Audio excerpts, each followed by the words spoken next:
Bismillah. Assalamualaikum warahmatullahi wabarakatuh. Alhamdulillahi rabbil alamin. Wassalatu wassalamu ala asyrafil anbiya'i wal mursalin wa ala alihi wa sahbihi ajma'in. Subhanaka la ilma lana illa ma 'allamtana innaka antal alimul hakim. ولا حول ولا قوة إلا بالله العلي العظيم. ربي اشرح لي صدري ويسر لي الأمر واحلل عقدة من لساني يفقه قولي. اللهم علمني ما جهلت وذكرني ما نسيت. Amma ba'. Yang dikasihi tuan-tuan imam, tuan-tuan Bilal, tuan-tuan Siap, pengusi surau, ahli jawatan ketua surau, asatizah, para alim ulama, OBT, OBD, muslimin muslimat, hadirin hadirat yang kasih sekalian. Alhamdulillah, syukur kita kepada Allah Subhanahu wa taala dengan limpah kurnia waktu yang Allah berikan kepada kita, dapat kita sama-sama solat maghrib berjemaah. Moga-moga solat kita itu diterima oleh Allah Subhanahu wa taala. Allah memberikan kita ganjaran dengan 27 kali lipat apabila kita sembahyang berjemaah dalam suasana kita sibuk, masing-masing sibuk dengan kerja, dengan urusan dunia, dengan masalah keluarga, masalah anak, macam-macam masalah kita ada. Tapi Allah Subhanahu Wa Taala masih memberikan kita kebenaran. Allah Taala masih memberikan kita ruang waktu untuk sama-sama kita hadir untuk solat berjemaah. Seterusnya duduk sama-sama mendengar ayat-ayat Al-Quran, mendengar hadis-hadis Nabi sallallahu alaihi wasallam. Tidak lain dan tidak bukan untuk menjadi bekal kepada kita bertemu dengan Allah Subhanahu wa taala dan juga untuk menjadikan kita ini semakin beriman, bertakwa, mendapat rahmat daripada Allah Subhanahu wa taala. Alhamdulillah, hari ini kita hari ini 10 Muharram. Ditaniah kepada adik-adik jemaah yang berpuasa pada hari ini. 10 Muharram, Nabi dia sebut, dia kata ahtasib ayyukaffira as-sanah al-madhi. Dia kata, aku mengharapkan semoga Allah Subhanahu wa taala akan mengampunkan dosa-dosa satu tahun yang lalu. Itu kelebihan puasa pada 10 Muharram ini. Dia tuan-tuan yang puasa tu tahniah.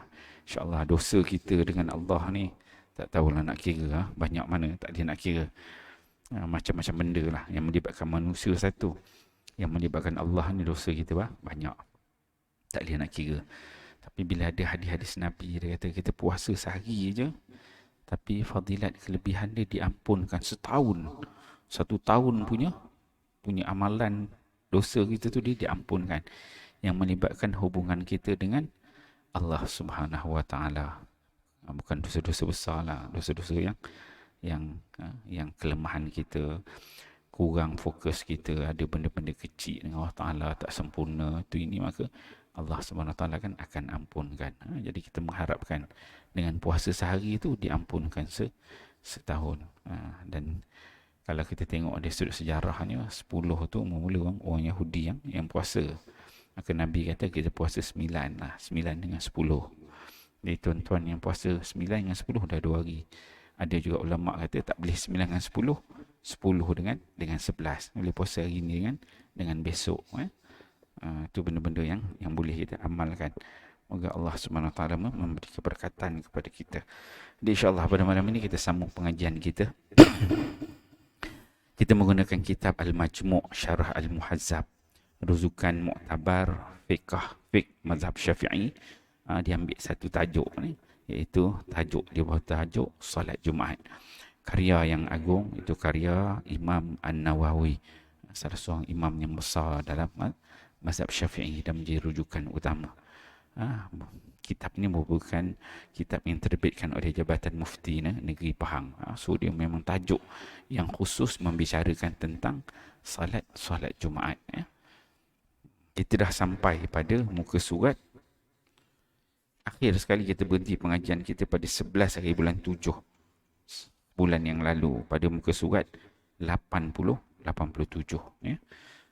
Akhir itu kita membicarakan tentang berkaitan solat Jumaat bagi orang yang musafir, hamba, pesakit, orang buta. Kemudian solat Jumaat bagi orang yang bermukim, yang tidak mendengar azan. Kemudian itu tajuk kita yang terakhir. Solat Jumaat bagi orang yang bermukim yang tidak mendengar azan.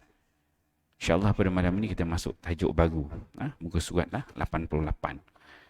Masih juga membicarakan tentang solat Jumaat bagi orang yang takut. Sebelum ni orang yang bermukim. Pada bulan lepas kita bicarakan tentang yang 40 orang, macam mana tak cukup 40 orang. Itu bulan lepas lah. Okey, tajuk hari ni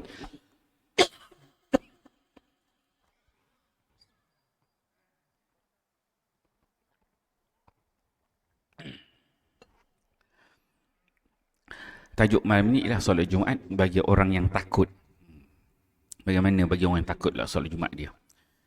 Kemudian yang ditimpa hujan. Satu dia kata yang takut, orang yang takut. Kemudian orang yang ditimpa hujan.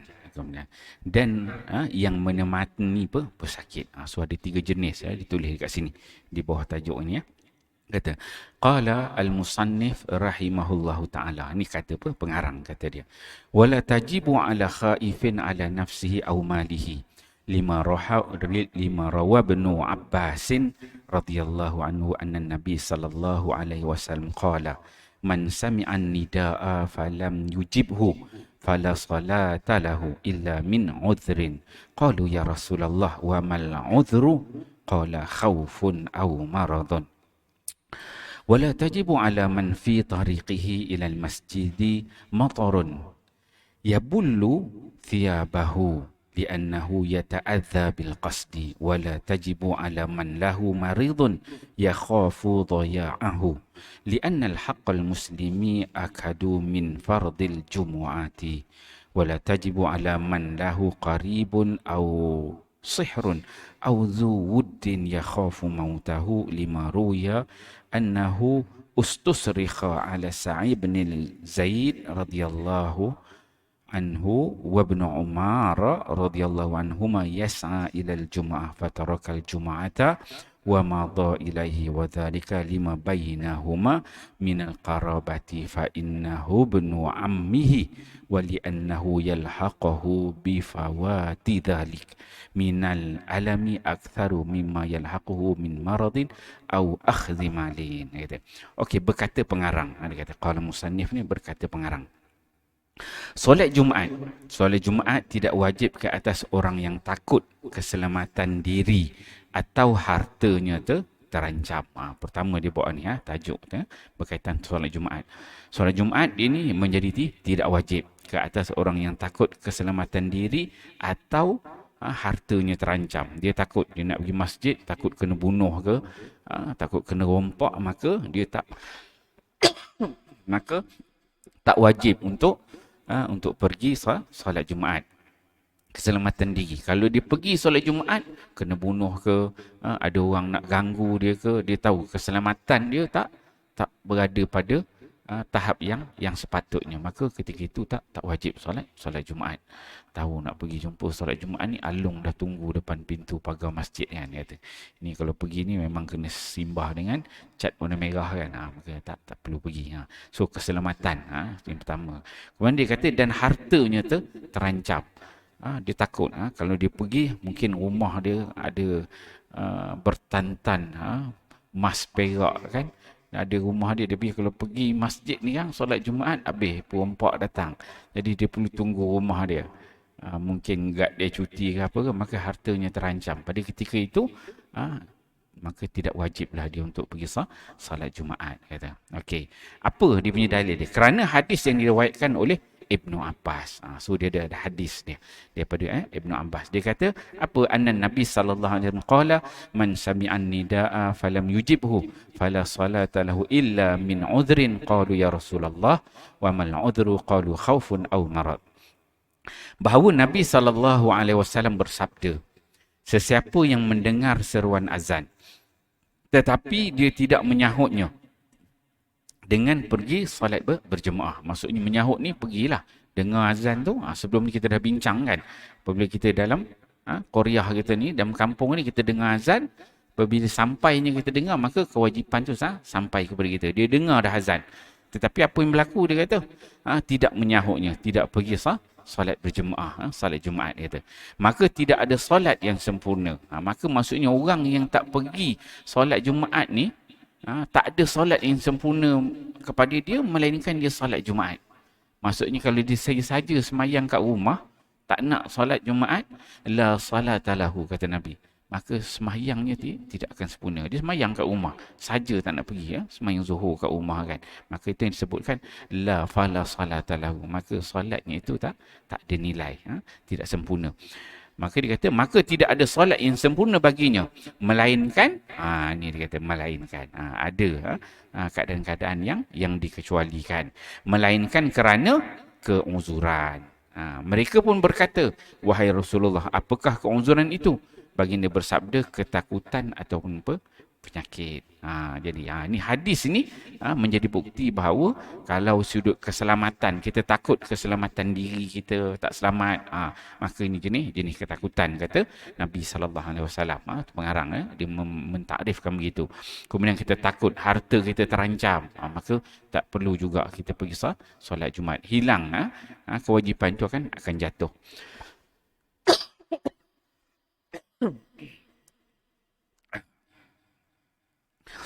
Kemudian sambung kata pengarang, solat Jumaat juga tidak wajib ke atas orang yang di jalanannya ke masjid ada hujan yang akan membasahkan pakaiannya, kerana dia akan ditimpa perkara yang menyakitinya dengan sebab pergi ke masjid. Okay. Kemudian pengarang dibawakan bahawa tak wajib juga solat Jumaat apabila on the way kita nak pergi ke masjid ataupun surau Jumaat itu ada hujan. Tiba-tiba hujan dia pula kan. Nak pergi akan basah baju kan. Lencun dia pula kan. Maka pada ketika itu hilang ke kewajipan. Tak ada kewajipan. Jatuh kewajipan untuk solat Jumaat. Mungkin kalau kita pergi juga, kata benda ni wajib, pergi masuk-masuk basah baju kan. Baju dengan jubah kain kopiah basah masuk, habis satu masjid. Kalau kita seorang tak apa, kalau buatnya 50-60 orang buat perangai yang sama, satu masjid semua basah. Itu dikatakan tidak wajib bila ada hujan. Tapi jangan pula kita alasan nampak renyai sikit, hujan ni bolehlah jadi alasan tak payah pergi masjid kan. Itu pemalas namanya kan. Maksudnya ni hujan yang kita memang tak boleh pergilah. Tapi kalau rumah sebelah surau, sebelah masjid ni mengada-ngada namanya kan, datang je lah, payung dia dekat sebelah kan. Ini maksudnya kalau macam betul-betul uzur, yang dikatakan dia keuzuran. Dan sama sekarang ni kita dah ada kereta macam-macam, baju hujan ada macam-macam kan. Tapi maksudnya dari sudut hukum, kalau kita nak menilai sesuatu tu dari sudut hukum, sebenarnya bila hujan tu ada kita punya alasan. Kalau Allah tanya akhirat besok, kenapa tak pergi? Hujan. Tapi tak tahulah kalau payung kita kat rumah bercakap, dia tak nak pakai aku, dia kata aku ada sebelahnya. Itu kena bincang lain lah pula kan. Bincang tepi neraka pula kan. Lepas ke tidak kan. Okey. Itu maksudnya kalau sudut hukum, kalau hujan itu, maka kita menjadi alasan tidak wajibnya solat Jumaat. Solat Jumaat juga tidak wajib ke atas seorang yang ada pesakit yang dibimbangi akan terabai. Ini juga pernah kita bincangkan. Jadi hidang kewajipan itu ke atas orang yang ada pesakit yang dibimbangi akan terabai jika dia meninggalkannya untuk pergi ke masjid. Kita ni pula diberi tanggungjawab menjaga orang yang sakit. Mak kita sakit ke, ayah kita sakit ke, keluarga, anak beranak sakit. Maka kalau kita pergi, dia akan terabai. Mungkin waktu kita pergi tu orang dia nak buang air ke apa ke, makan minum dia akan jatuh ke kan? Jadi membahayakan. Itu juga hilangnya kewajipan, jatuh kewajipan untuk solat Jumaat. Kerana hak Muslim itu lebih utama daripada kewajipan solat Jumaat. Okey, tengok di punya ayat ni kata pengarang. Dia kata kerana hak Muslim itu lebih utama daripada kewajipan solat Jumaat. Walaupun kita nampak solat Jumaat itu satu solat yang wajib, kena pergi hari Jumaat. Tapi sebenarnya Allah Subhanahu Wa Taala meletakkan hak Muslim itu Kepentingan Muslim tu lagi tinggi daripada solat Jumaat. Kita kalau tak pergi solat Jumaat, ada orang lain pergi. Cukup jemaah semua. Boleh. Orang lain boleh jalan. Kita tak pergi tak apa. Sebab hak Muslim yang ada dekat rumah kita tu. Anak ke, isteri ke, keluarga ke, yang sakit, yang kita jaga. Hak dia itu adalah lebih utama. Maksudnya menjaga kesihatan, bimbang tentang orang sakit tu lebih tinggi nilai dia daripada solat Jumaat. Tengok betapa Islam itu dia memberikan keringanan, rukhsah. Ada pelbagai jalan keluar kalau kita ada halangan, kalau kita ada keuzuran. Cuma mungkin kalau orang tak tahu, tengok apa tak pergi solat Jumaat kan. Itu kalau orang yang jahil. Tapi kalau orang tahu, oh dia ni tak pergi solat Jumaat, dia jaga ada orang rumah dia ke, family dia ke, anak dia tak sihat kan. Okey, kemudian dikatakan solat Jumaat juga tidak wajib ke atas orang yang ada waris, ipar atau kawan yang dibimbangi akan mati. Tadi sakit je. Ini dibimbangi akan mati pula. Sama ada warisnya ke, ipar duai dia, kawan. Kalau takutkan akan berlaku kematian juga, maka itu juga boleh menjadi sebab hilangnya kewajipan untuk solat Jumaat. Dia kata. Dia bawakan sini ketiga hadis yang diriwayatkan. Dia kata, annahu ustusrikha ala Sa'id bin Zaid radhiyallahu anhu wa ibn Umar yas'a ilal jum'ah fatarakal jum'ata wa madha ilaihi. Dia kata apa sini? Bahawa ada orang berteriak. Ada orang berteriak meminta pertolongan untuk Sa'id bin Zaid. Ada seorang sahabat ni nama Sa'id bin Zaid. Ada orang berteriak minta bantuan untuk yang namanya Sa'id bin Zaid, dia kata.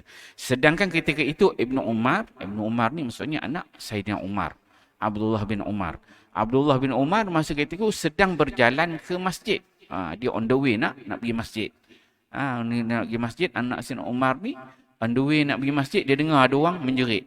Tolong, tengok kan Sa'id bin Zaid ni. Ada orang minta bantuan.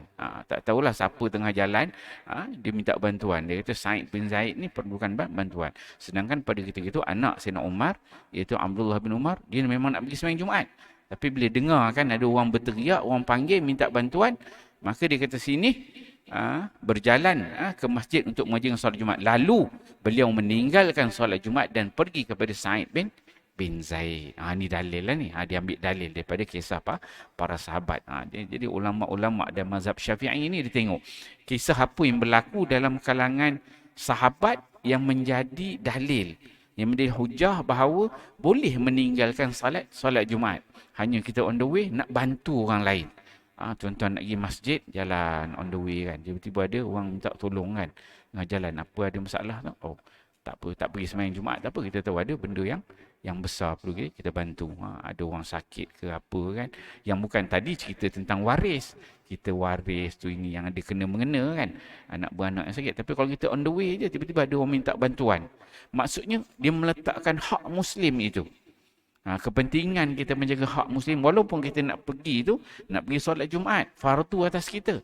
Tapi sebenarnya walaupun benda tu fardu, kita on the way, tiba-tiba ada orang minta tolong.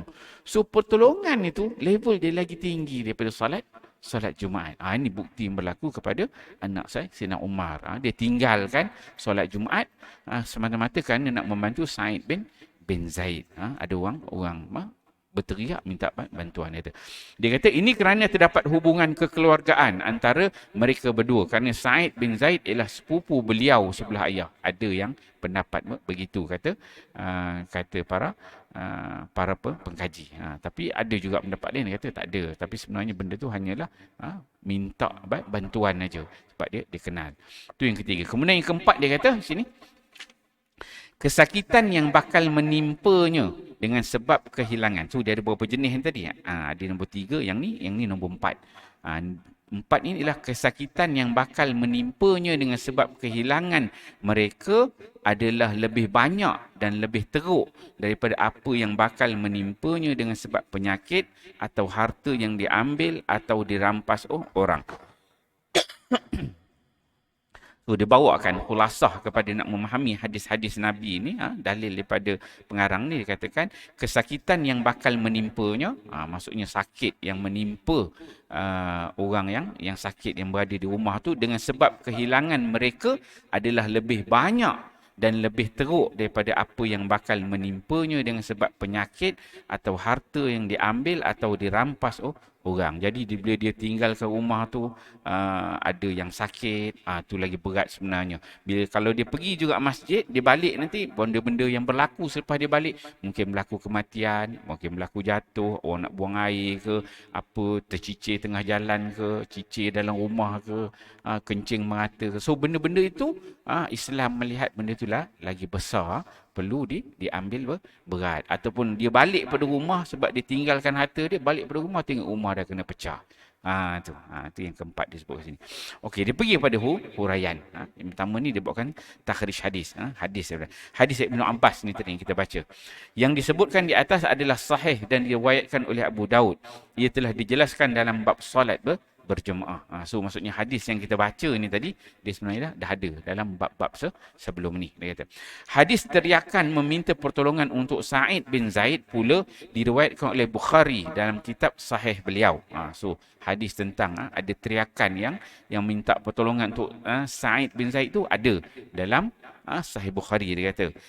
Dalam kitab sahih beliau, dalam bab yang kedua itu kelebihan orang yang menyertai perang Badar. Ni adalah kisah ni di sebalik ini. Tapi nak ceritakan hadis tu ada dalam Sahih Bukhari, dia kata.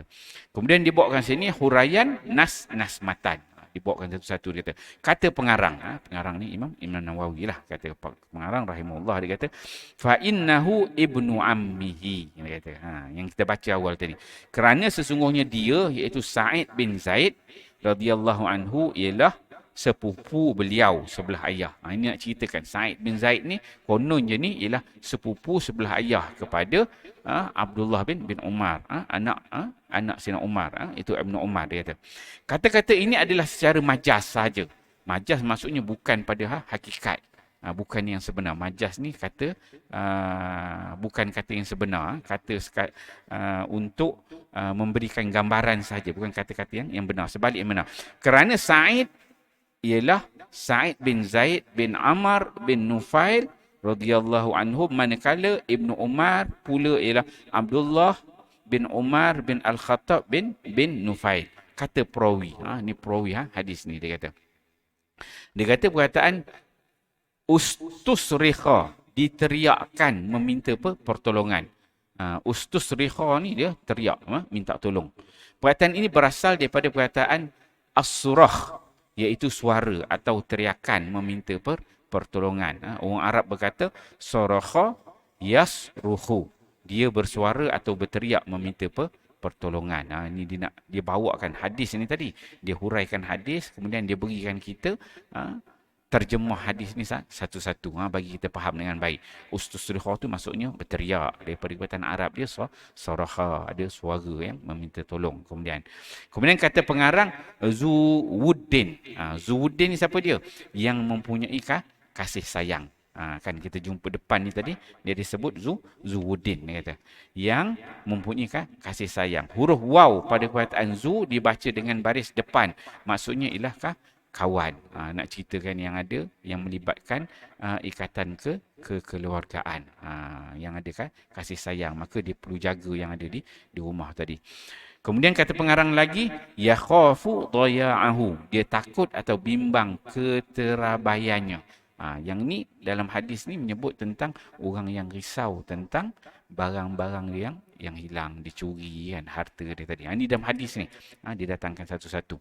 Huruf dot dia baca dengan baris atas. Dan kalau kita tengok dan kitab-kitab fiqh ini, dia bukan setakat bawakan hadis, tapi dia ajar kita bagaimana nak baca baris tu. Dot ni baris atas, yang ni baris bawah, baris depan juga disebut. Okey. Okey, kita masuk tajuk. Tajuk dia keuzuran yang menggugurkan salat Jumaat, dia kata.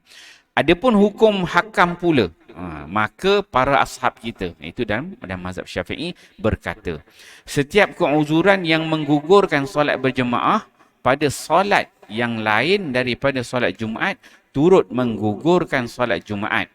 Dia kata, tengok ya. Adapun hukum, setiap keuzuran yang menggugurkan solat berjemaat.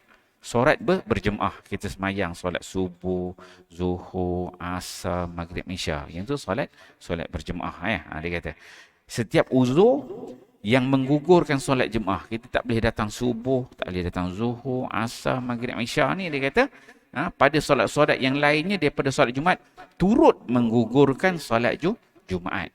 Asasnya begitu.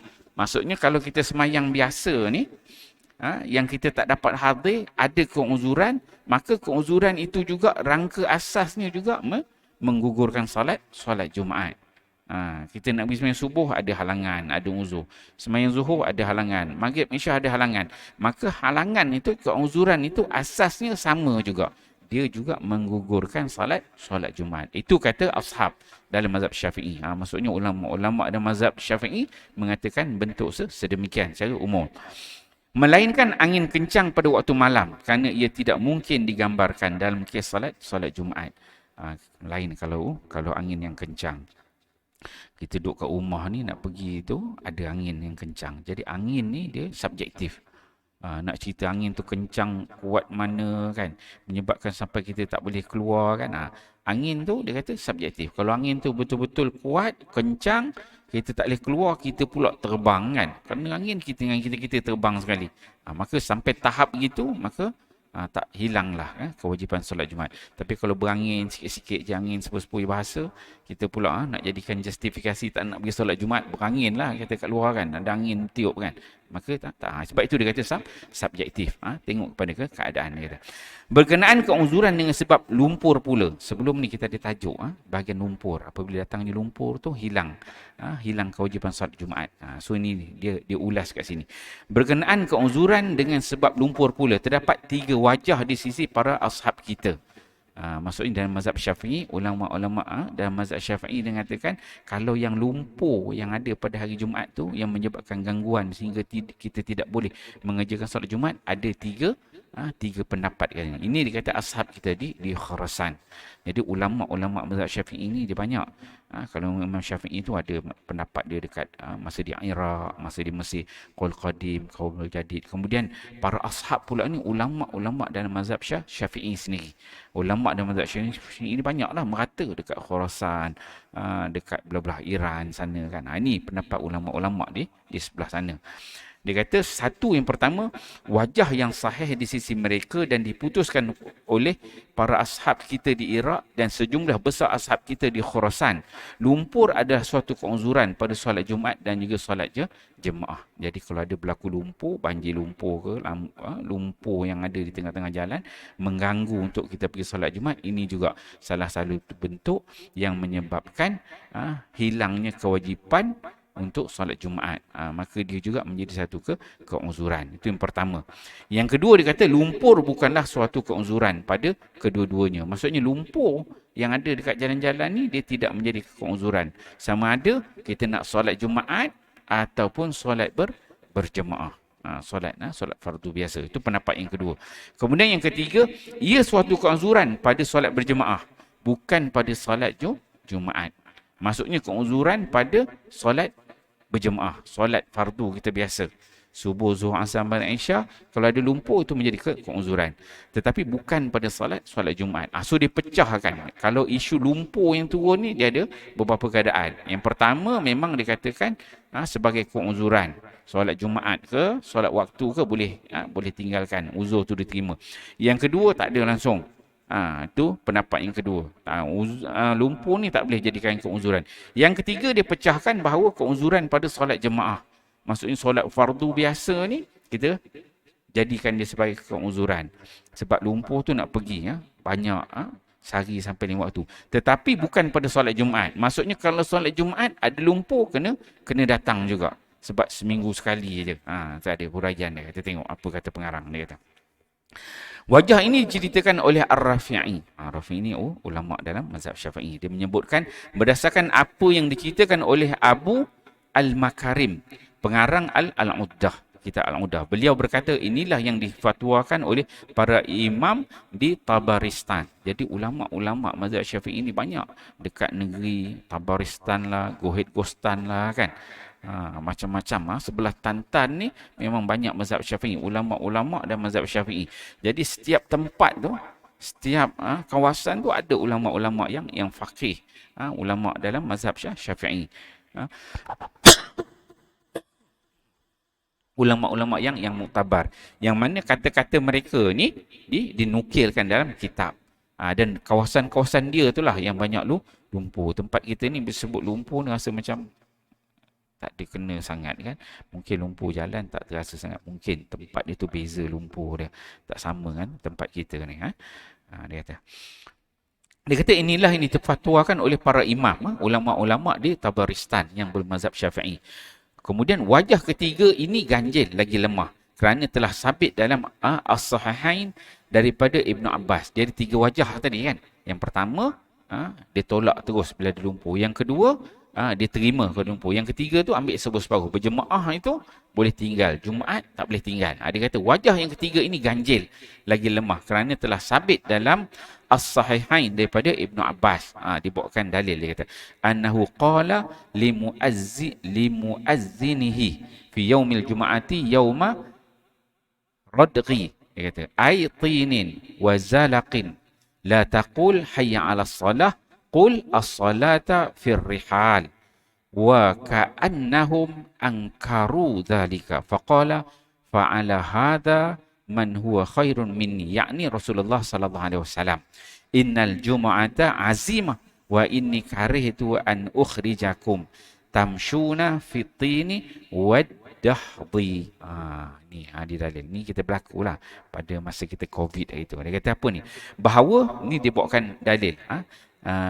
Dalil daripada Ibnu Abbas, dia kata bahawa beliau berkata kepada muazzinnya, dia kata telah sabit dalam As-Sahihain. Sahihain ni, disebut Sahihain ni maksudnya ada dalam Sahih Bukhari dan juga dalil ni ada dalam Sahih Muslim.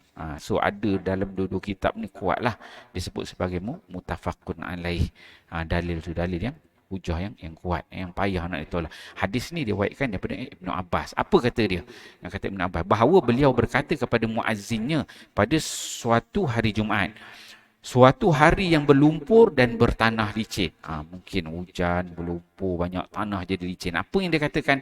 Janganlah berkata, marilah mengerjakan solat. Jangan sebut hayya 'alas solah. Jangan sebut hayya 'alas solah. Tetapi katakanlah, kerjakanlah solat di tempat-tempat tinggal kamu. Bila ada keuzuran. Bila ada uzur, maksudnya Bilal dia tak sebut hayya 'alas solah. Dia tak kata hayya 'alas solah. Tapi dia kata as-salata fir rihal.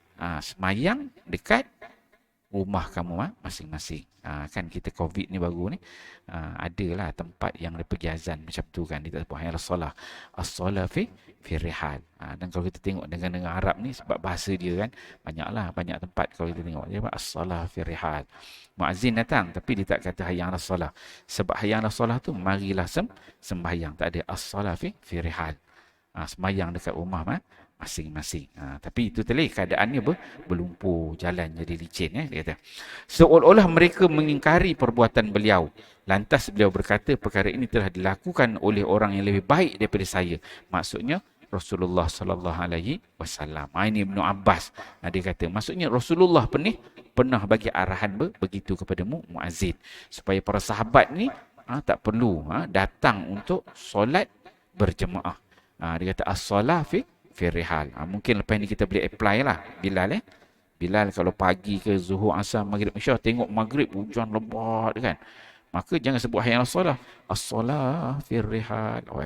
Agak rest sikit lah lepas ni kan. Orang dengar ni macam, lain macam Bilal ni, baru mengaji fiqh kan, habis tamat belajar fiqh, lain macam azan dia. Dengar itu tengah siap-siap nak keluar masjid, start motor, tutup kunci motor, masuk rumah balik. So sembahyang dekat rumah. Ada hadis, ada dalil yang nyatakan as-salah fi rihal. Tengok yang bentuk keuzuran, hujan lebat aja yang sebut hayya 'alas solah. As-salah fi rihal. Bila Bilal sebut itu, nampak loh yang alim Bilal ni, bukan calang-calang orang dengan ngaji fiqh kemas lah. Tak ada, bila hujan orang, Imam Bilal tunggu depan ni. Apa tak datang-datang? Tahu hujan sikit dah nak datang.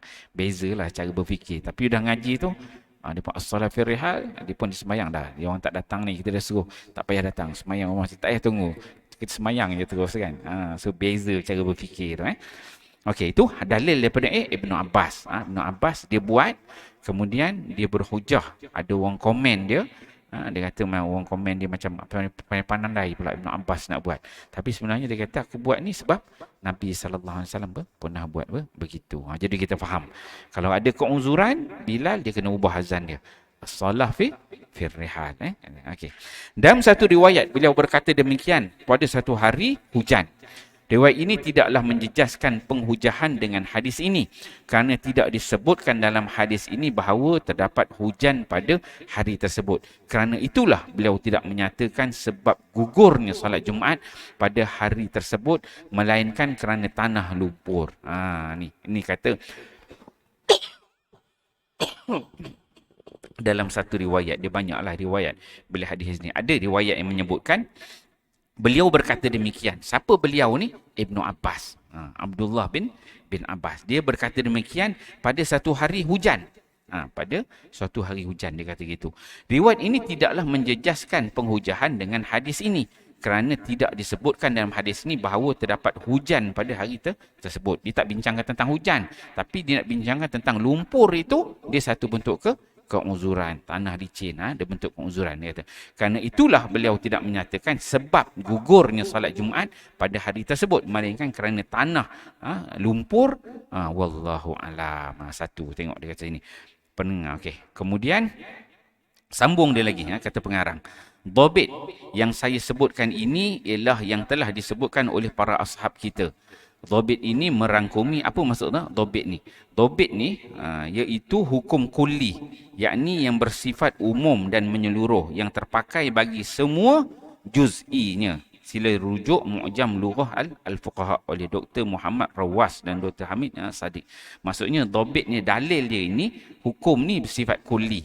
Maksudnya satu dalil yang didatangkan hadis daripada Ibnu Abbas ni, dia terpakai.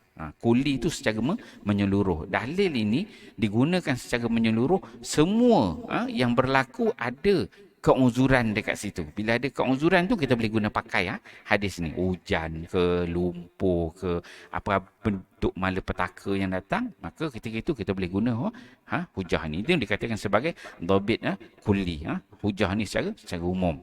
Bilal pun boleh dengar ni, boleh as-salah fi rihal, dia kata kan. Okey. Dia kata dhabit yang saya sebutkan ini ialah yang telah disebutkan oleh para ashab kita. Maksudnya dalil ini para ashab, para ulama dan mazhab Syafi'i dia menggunakan dalil ini. Dia kata dhabit ini merangkumi semua persoalan yang disebutkan oleh pengarang dan persoalan-persoalan lain yang telah diterangkan dalam bab solat berjemaah. Ini tajuk ni bab solat Jumaat. Sebelum bab solat Jumaat ni, sebab Al-Majmu' ni dia panjang. Sebelum ni dia dah bincang tentang solat jemaah. So dalam solat Jumaat tu dia dah bincangkan tentang dalil ini. So nak bagi maksud dekat sini, dalil ni kita boleh guna pakai bersifat umum, dia kata. Seandainya pengarang rahimahullah menyebut ungkapan para sahab kita di atas, niscaya ia lebih elok, lebih ringkas dan lebih merangkumi dalil ni. Okey, kita masuk tajuk baru, iaitu keuzuran dengan sebab sakit. Tadi keuzuran dengan untuk menggugurkan solat Jumaat. Kemudian kita masuk tajuk keuzuran dengan sebab pesakit. Keuzuran dengan sebab pesakit. Adapun keuzuran dengan sebab pesakit, maka para ashab kita berkata, jika pesakit mempunyai penjaga yang menguruskan keperluan dan hajatnya, maka dilihat. Ada beberapa aspek, dia kata. Keuzuran dengan sebab pesakit, ada orang yang sakit, maka para ashab kita, ulama dan mazhab Syafi'i, dia mengatakan bahawa jika pesakit, orang yang sakit itu mempunyai penjaga yang menguruskan keperluan dan hajatnya, maka dilihat daripada beberapa aspek. Kalau kat rumah itu dah ada orang yang jaga, orang yang sakit, kita keluarga kita sakit, mak ayah, suami, isteri sakit, dah ada orang yang jaga, kita ni boleh tak pergi sembahyang Jumaat sedangkan dah ada orang jaga kan?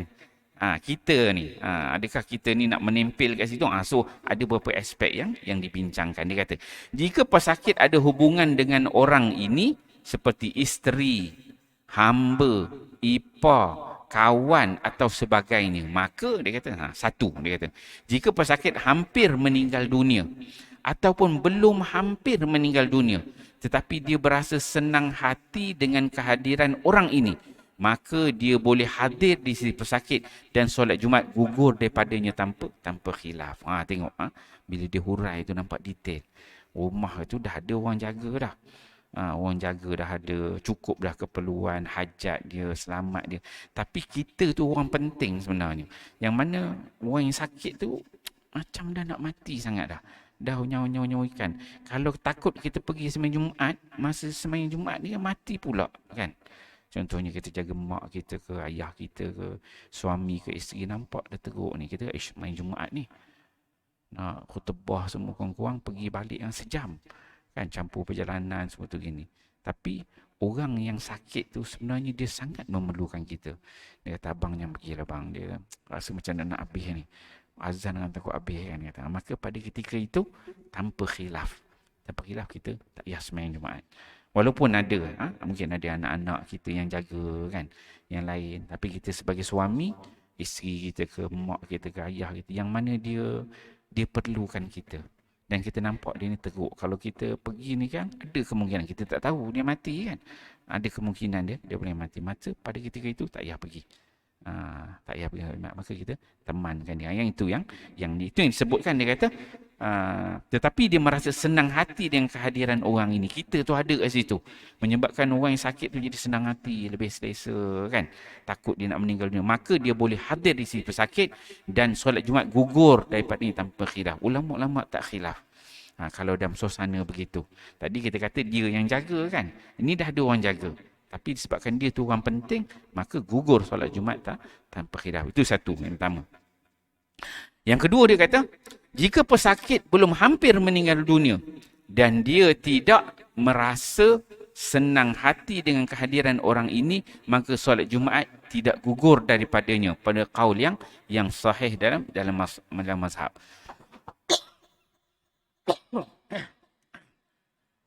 Yang kedua, suasana yang sama juga, tetapi kita kalau duduk kat rumah tu, orang yang sakit tu dia kata dia ni ada pun tak apa, tak ada pun okey, tak pergilah solat Jumaat. Kalau dia nak mati pun tak sepenting sangat kita tu kan. Tak benar. Maka pada ketika itu kita tak penting bagi orang yang nak mati tu. Maka ketika itu solat Jumaat tu tak gugur. Kita kena pergi solat Jumaat, dia kata. Dalam persoalan ini terdapat satu wajah yang diceritakan oleh Syekh Abu Hamid rahimahullah dalam ta'liqnya daripada Abu Ali bin Abi Hurairah rahimahullah, dan diceritakan juga oleh Ar-Rafi'i bahawa salat Jumaat gugur daripadanya kerana hati pesakit bergantung kepadanya. Keuzuran ini juga tidak kurang daripada keuzuran dengan sebab hujan. Ada juga pendapat yang lain mengatakan boleh juga dia tu duduk kat rumah walaupun tak terikat sangat dengan orang yang sakit. Mungkin dia sendiri yang rasa kuat untuk duduk rumah, maka dia boleh. Ada beberapa pandangan situ. Boleh kita ambil yang mana-mana yang sesuai. Kemudian yang kedua, itu yang pertama tadi. Aspek yang kedua dia kata, jika pesakit itu orang asing. Ini tadi disebut yang pertama tadi, orang yang isteri, hamba, ipar, kawan yang ada kan kaitan ke keluargaan. Itu yang pertama. Yang kedua, jika pesakit itu orang asing yang tidak ada apa-apa hak seperti yang disebutkan di atas, bahagian pertama, maka solat Jumaat tidak gugur daripada orang yang hadir di sisinya tanpa khilaf. Kalau jenis kita ni tak ada ikatan kekeluargaan, maka pada ketika itu solat Jumaat itu wajib dilaksanakan tanpa khilaf, dia kata. Inilah hukumnya jika pesakit itu ada penjaga. Yang jenis ada penjaga ni tadi. So kita nampak jenis ada penjaga tu ada dua jenis. Kalau kita ni ahli keluarga, ada sebab lah untuk kita hadir, tak payah sembahyang Jumaat. Kalau kita ni bukan ahli keluarga, maka kita kena pergi solat Jumaat. Kita pergi tengok ada orang sakit, kita pun pergi ziarah di hari Jumaat. Pergi ziarah pukul 11, pukul 12, tengok sakit, teruk dah ni. Kita ni tak ada pun, bukan keluarga, bukan isteri, bukan penjaga. Maka pada ketika itu, kita kena pergi solat Jumaat. Kita pergi laluan untuk azan.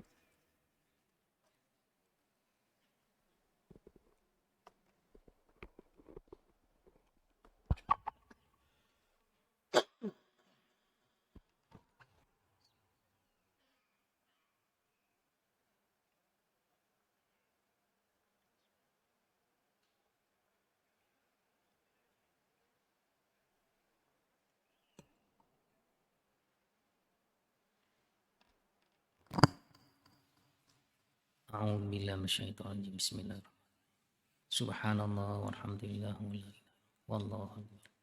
Wala haula wala quwwata illa billahil aliyyil azim. Allahumma shalli ala sayyidina Muhammad wa ala ali sayyidina. Allahu ya karim.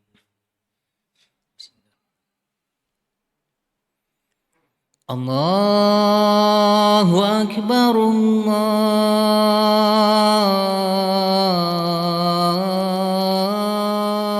Allahu akbar.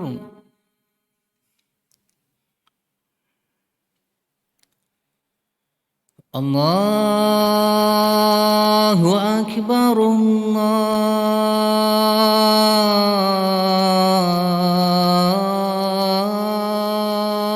akbar.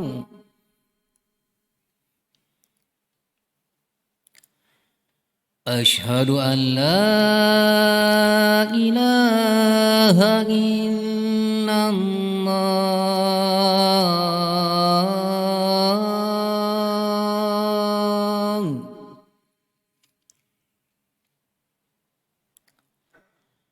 أشهد أن لا إله إلا الله.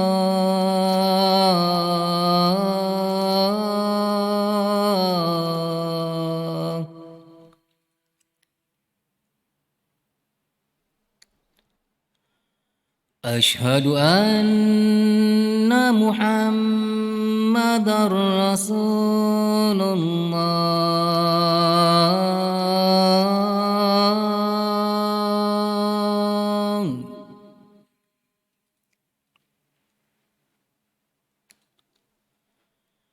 أشهد أن محمد رسول الله.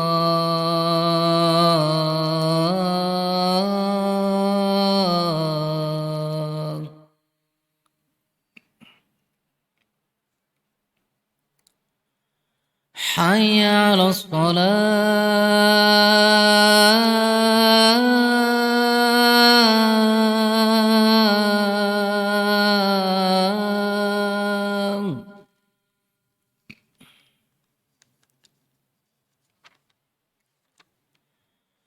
حي على الصلاة.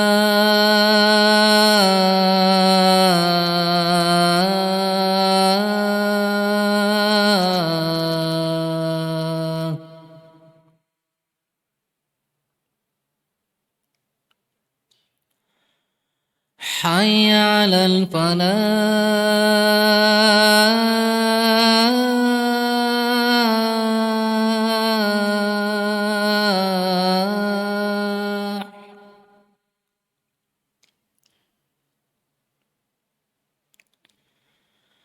حي على الفلاح.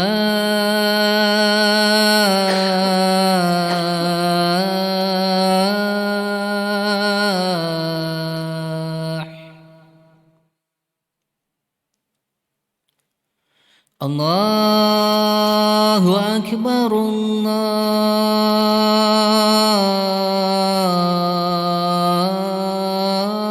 الله أكبر.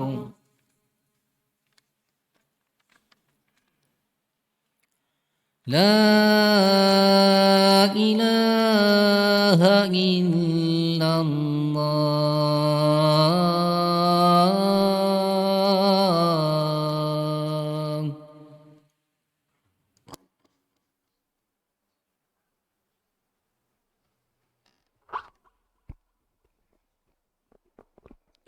Muslimin, muslimat, hadirin hadirat kasih sekalian ya.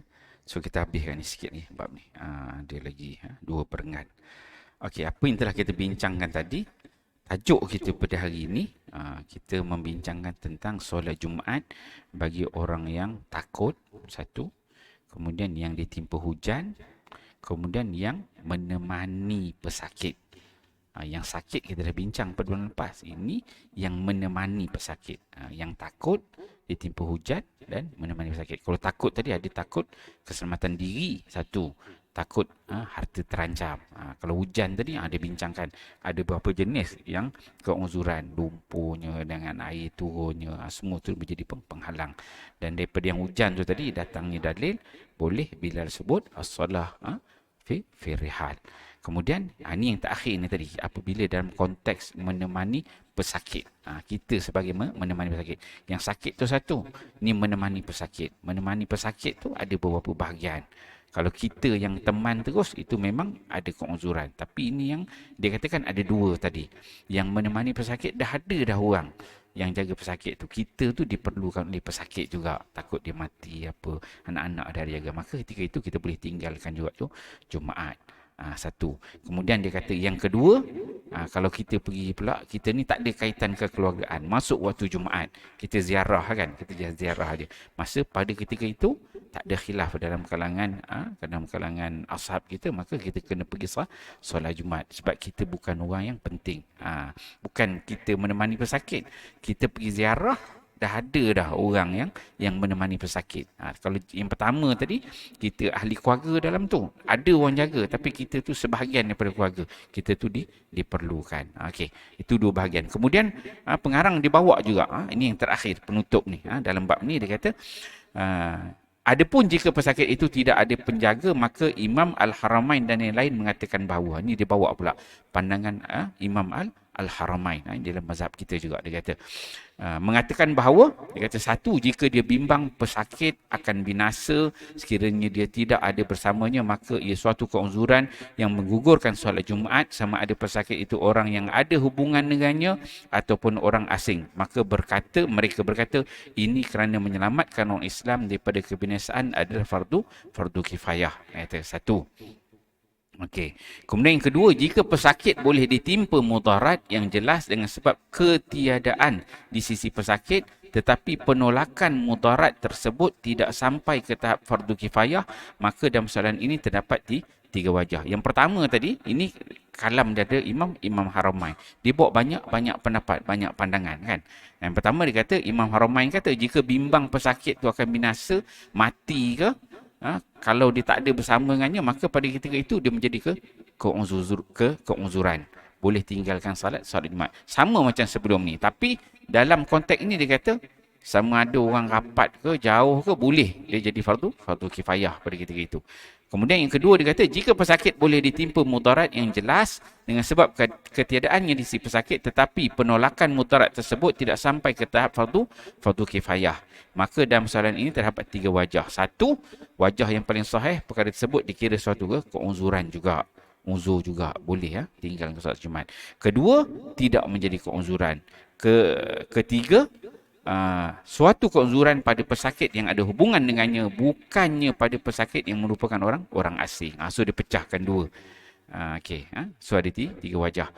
Kemudian jika pesakit mempunyai penjaga yang tidak dapat menumpukan sepenuh perhatian untuk berkhidmat kepadanya kerana sibuk membeli ubat atau lain-lain, maka pesakit itu sama seperti pesakit yang tidak mempunyai penjaga kerana tujuan sebenar daripada penjaga itu tidak terhasil. Habis tajuk ni. So dia tutup dengan ni, kalam Al-Haramain. Dia memberikan gambaran yang sama juga. Maksudnya kalau sakit, kita meneman tu ada beberapa keadaan. Kalau diperlukan, kita kena ada. Kita tak boleh tinggalkan, takut dia mati. Satu. Kemudian kalau kita tak diperlukan, ada juga pendapat kata boleh juga kita tinggalkan Jumaat itu.